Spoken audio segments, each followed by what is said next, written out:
कि वहां लोगों की कोई बस्ती जरूर होगी और वह तेजी से उधर चल दिए।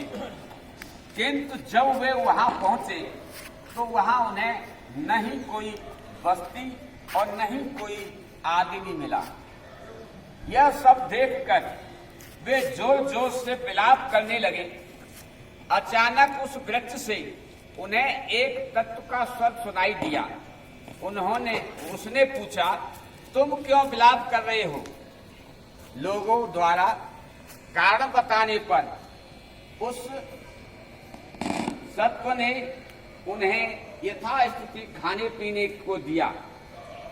आगे बढ़ने से पूर्व उन ब्राह्मणों ने उस सत्व से पूछा कि तुम्हारा पिछला इतिहास क्या है, जिससे कि तुम उस वृक्ष पर रहते हो? तब उसने बताया कि जिस समय सुदत्त ने तथागत को चेतनाराम का दान दिया था, उस समय वो वहां सारी रात धम्म सुनता रहा था और जाते समय जो पात्र वह पानी से भरकर ले गया था उसने उसे भिक्षु संघ को दान कर दिया। दूसरे दिन प्रातः काल घर लौटने पर मेरी पत्नी ने क्रोध में पूछा, मुझसे ऐसा क्या अपराध हो गया है कि तुम सारी रात बाहर ही रहे? इस पर उसने उत्तर दिया कि वह गुस्से में नहीं था, बल्कि सारी रात चेतन वन में तथागत बुद्ध का उपदेश सुनता रहा था।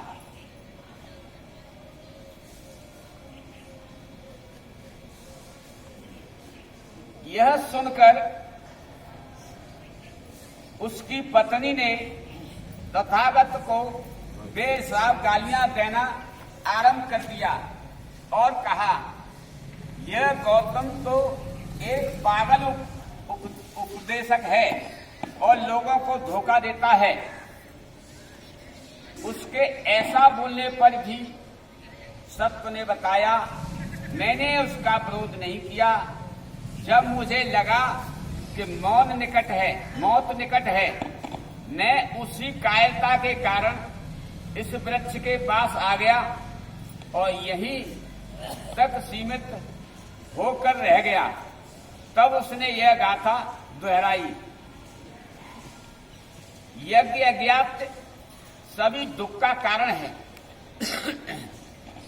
एक स्थायी बोझ और चिंता के जनक है।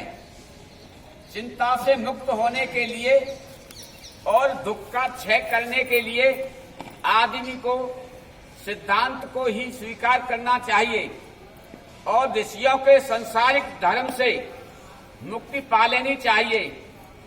ब्राह्मणों ने जब उसके वचन सुने तो उन्होंने सावित्र जाने का निश्चय किया जहां बुद्ध विराजमान थे।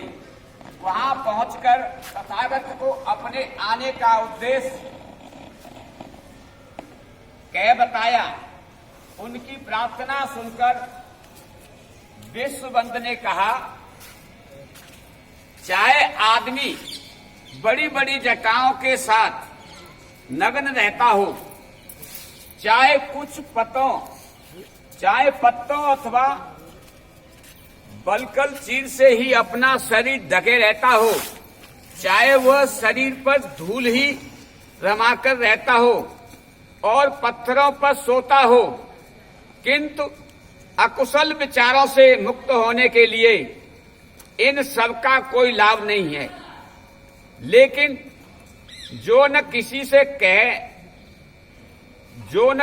कहल करता है और न किसी की हत्या करता है और जो अग्नि से भी किसी का नाश नहीं करता, जो किसी को पराजित करके स्वयं विजयी भी नहीं होना चाहता, जिसकी सभी के प्रति मैत्री भावना हो, ऐसी स्थिति में द्वेष अथवा घृणा का कोई आधार ही नहीं रहता।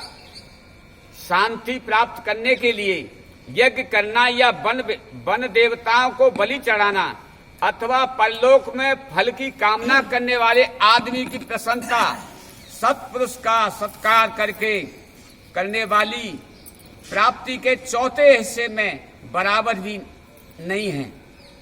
जो सदाचार और दूसरे के प्रति सम्मान की भावना रखता है, जो वृद्धों का आदर करता है, उसे ये 4 प्रसन्न पूर्ण परिणाम उत्तरपूर्व प्राप्त होते हैं: सौंदर्य, शक्ति और जीवन और शांति।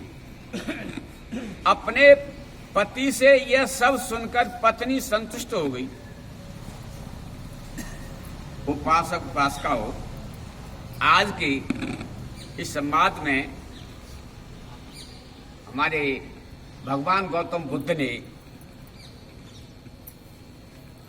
4 बातों पे जोर दिया है कि जो मनुष्य